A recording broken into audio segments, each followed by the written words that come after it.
আসসালামু আলাইকুম রহমতুল্লাহি ওয়া বারাকাতুহু। ওয়ালাইকুম আসসালাম রহমতুল্লাহ। জি। জি। স্যার, আমার একটা কোশ্চেন ছিল অ্যাকচুয়ালি, লাইক জীবিকার ব্যাপারে, যে যদি কেউ মানে আইন পড়ে অথবা মানে এলএলবি পড়ে, তো সেই ক্ষেত্রে মানে এই আইনি পেশাটা আসলে কেমন, মানে এটা কি বেশি রিস্কি হয়ে যায় কারণ অন্য মানুষের হয়ে লড়তে হয়, সো সেই ক্ষেত্রে এটা একটা। আরেকটা বিষয় হচ্ছে মানে যে সব কোম্পানিগুলো দেখা যায় প্রয়োজনে অপ্রয়োজনীয় সুদে হচ্ছে ঋণ নেয়। আহ, অপ্রয়োজনে কেন বলতেছি, কারণ হচ্ছে অনেক সময় দেখা যায় যে ট্যাক্স কমানোর জন্য জন্য হচ্ছে লোন নেওয়া হয়, এবং লোন হ্যাঁ, জি। দেখাইলে দেখা যায় ট্যাক্সটা কমে যায়।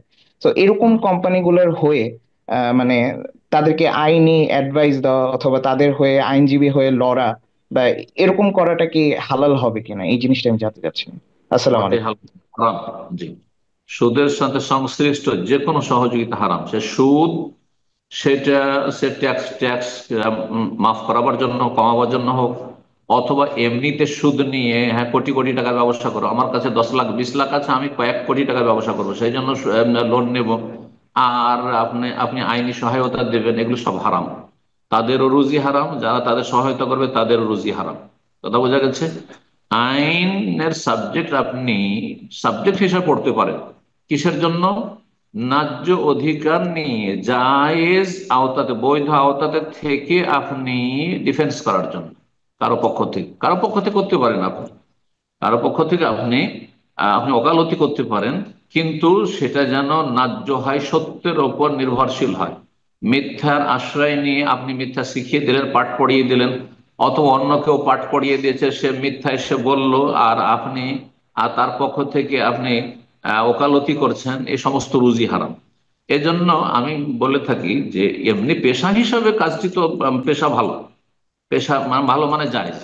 কিন্তু অধিকাংশ মানুষরা যদি হালালের আওতাতে থেকে এই পেশা গ্রহণ করে, তাহলে তাদের পেটের ভাত হবে না, মানে তাদের মন ভরবে না, যার ফলে হারামে লিপ্ত হয়ে যাবে। এই জন্য আইনের সাবজেক্ট পড়ে, যেহেতু রুজি হালাল হচ্ছে না, তখন লোভ সামলাতে পারছে না, হারামে ডুবে যাচ্ছে সিংহভাগ মানুষরা।